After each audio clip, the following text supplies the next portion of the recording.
wassalatu wassalamu ala asyrofil anbiya'i wal mursalin wa ala alihi wa sahbihi ajmain. Salam dan salam sama-sama kita sampaikan kepada Nabi kita, Nabi Muhammad SAW.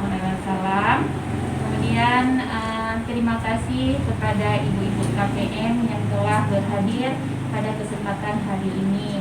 Nah, baiklah ibu-ibu semua, pada kesempatan hari ini atau pada pertemuan kita pada pertemuan bulanan ini, nanti saya akan menyampaikan yaitu manfaat pendidikan anak usia dini. Nah, sebelum saya lanjutkan tentang manfaat pendidikan anak usia dini, kan bulan yang lalu saya sudah menyampaikan yaitu tentang manfaat bermain bagi si anak. Nah, ibu-ibu masih ingat nggak apa saja manfaat bermain bagi anak yang pada pertemuan bulan yang lalu? Salah satunya manfaat bagi, ya di sini ada manfaat bagi fisik anak, kemudian ada manfaat bagi emosi si anak, kemudian ada cara berpikir anak, kemudian ada sosial dan juga bahasa. Nah, baiklah, pada kesempatan kali ini saya akan menyampaikan yaitu manfaat pendidikan anak usia dini. Nah, sekarang saya tanya dulu sama ibu-ibu, ada anak yang sekolah di TK, PAUD? Ada ya. Kemudian, nah sekarang saya tanya dulu, setelah ibu-ibu memasukkan anak di sekolah TK, bagaimana perasaan ibu? Senang. Apalagi? Bahagia. Oke, di sini ada dua manfaat bagi kita, ataupun ada manfaat pendidikan anak usia dini, yaitu yang pertama dulu itu pendidikan manfaat bagi anak, dan juga ada manfaat bagi orang tua. Yang pertama, manfaat bagi si anak yaitu si anak terbiasa menjalani rutinitas di sekolah. Apa saja sih Bu rutinitas anak-anak di sekolah? Belajar, apalagi bermain, ya. Berarti pada poin pertama yaitu terbiasa menjalani rutinitas di sekolah. Berarti rutinitasnya itu dia belajar, ya kan? Belajar, ada waktunya belajar dan ada waktunya bermain. Kemudian terbiasa mengikuti aturan. Bagaimana ini? Aturan yang bagaimana ini ibu-ibu maksudnya? Jam 8 harus sudah masuk kelas. Oke, jam 8 harus sudah masuk sekolah atau masuk kelas. Itu merupakan aturan, ya kan? Misalnya jam 8 masuk kelas, nanti jam 10 dia keluar bermain, jam 10.30 nanti masuk lagi, kemudian jam 11 misalnya pulang. Itu merupakan suatu aturan, ya kan? Berarti dia sudah bisa mengikutinya. Kemudian selanjutnya mendapatkan pembelajaran yang sesuai dengan usianya, ya kan? Ini kan anak-anak usianya yang sekolahnya di PAUD berapa tahun kira-kira? 3, 4, 5. Kalau 5, 6 ini udah masuk TK, ya kan? Berarti dengan pendidikan anak usia dini, misalnya dia sekolahnya di PAUD, jadi mendapatkan pelajaran yang sesuai dengan usia dia. Usia biasanya pelajaran apa saja yang didapatkan oleh si anak kalau di TK misalnya? Bernyanyi, bermain, ya kan? Iya. Ada lagi pelajaran apa saja?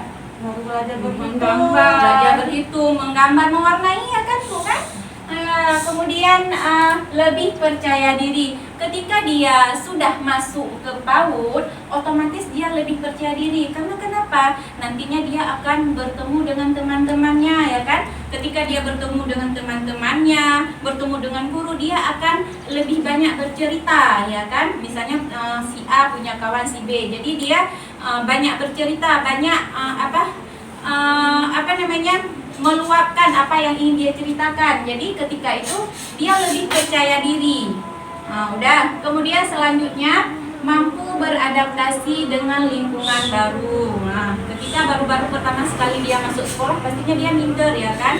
Ya kan, ketika pertama kita antar, dia minder. nggak mau mama, mau ditemanin, nggak mau bunda, saya mau ditemani sampai selesai, ya kan? Pertama dia minder, tapi sesudah beradaptasi seminggu ataupun beberapa hari sampai seminggu 2 minggu dia sudah bisa beradaptasi. Itu juga merupakan manfaat pendidikan bagi anak usia dini. Selanjutnya lebih siap belajar di sekolah dasar. Nah, ketika dia sudah mengenyam pendidikan di TK misalnya, dia akan lebih siap untuk ke sekolah, ke jenjang yang berikutnya, misalnya sekolah dasar. Dia akan lebih siap karena kenapa? Di sini kan nanti tadi kan ada sudah terbiasa, rutinitasnya sudah terbiasa. Kemudian mengikuti aturan sudah dia ikuti. Kemudian mendapatkan pelajaran yang sesuai dengan usianya. Tadi sudah saya bahaskan belum Ibu mendapatkan pembelajaran sesuai usianya? Sudah ya. Kemudian lebih percaya diri. Kemudian mampu beradaptasi dengan lingkungan baru. Sesudah semua itu dia akan lebih siap untuk ke sekolah yang berikutnya, ke jenjang yang berikutnya, misalnya ke sekolah dasar, dia akan lebih siap.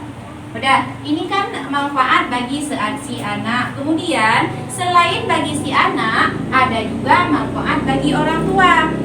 Bukan anak saja, anak-anak saja yang mendapatkan manfaat.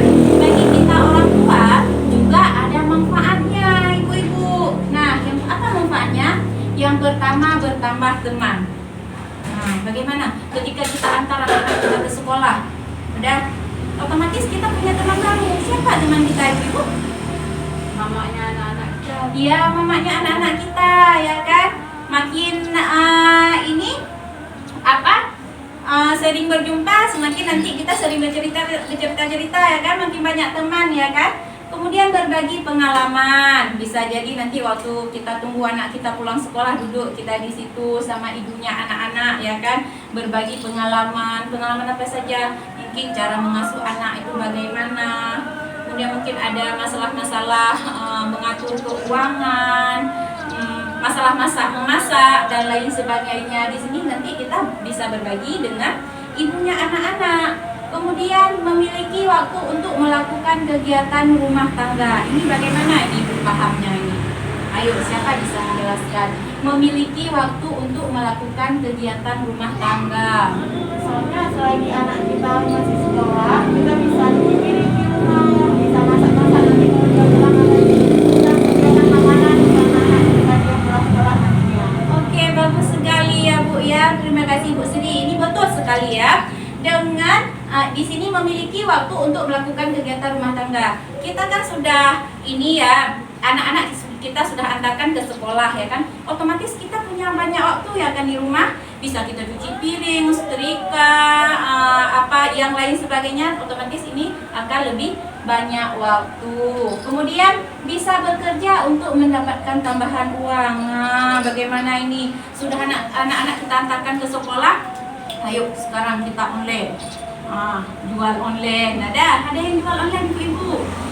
Kemudian buat kue. Ayo buat kue. Buat kue kita mumpung anak-anak lagi di sekolah ya. Ini merupakan bisa bekerja untuk mendapatkan tambahan uang, ya kan? Kemudian selanjutnya belajar cara mendidik anak dari guru. Nah, bagaimana ini ibu-ibu? Belajar cara mendidik anak dari guru. Gimana ibu-ibu? Ada yang tahu?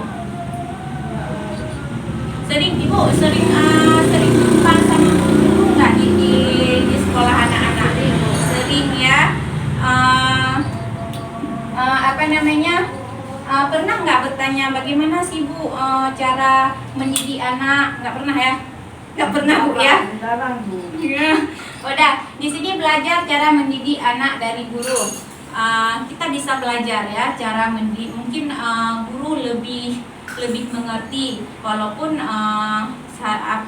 kita sebagai orang tua juga harus bisa cara mendidik anak, tapi kadang-kadang guru itu lebih mengerti. Jadi kita bisa belajar, kita bisa bertanya-tanya sama guru tersebut. Udah, ada yang bertanya dulu tentang ini Bu? Nggak ada.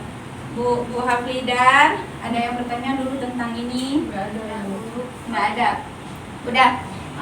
Baiklah ibu-ibu Ibu, ini kan saya sudah jelaskan tentang manfaat pendidikan anak usia dini. Tadi ada manfaatnya ada bagi anak dan juga bagi orang tua. Kesimpulan yang dapat kita ambil pada season ini yaitu bagi si anak, dengan kita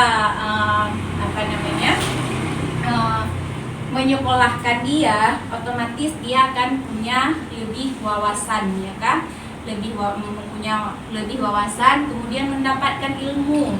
Dengan mendapatkan ilmu, kemudian dia akan lebih banyak teman, kemudian dia akan bahagia. Dengan bahagia, dia akan rajin ke sekolah, ya kan? Dia bahagia di sekolah, berarti dia akan rajin ke sekolah. Kemudian manfaat bagi kita orang tua, itu banyak sekali juga manfaatnya.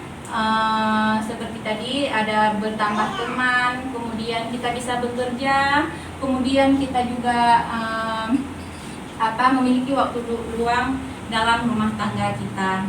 Baiklah ibu-ibu, pada kesempatan ini mungkin ini saja yang dapat saya sampaikan. Insya Allah pada pertemuan kita selanjutnya kita akan membahas tentang materi lain. Baik ibu-ibu, saya akhiri. Wassalamualaikum warahmatullahi wabarakatuh.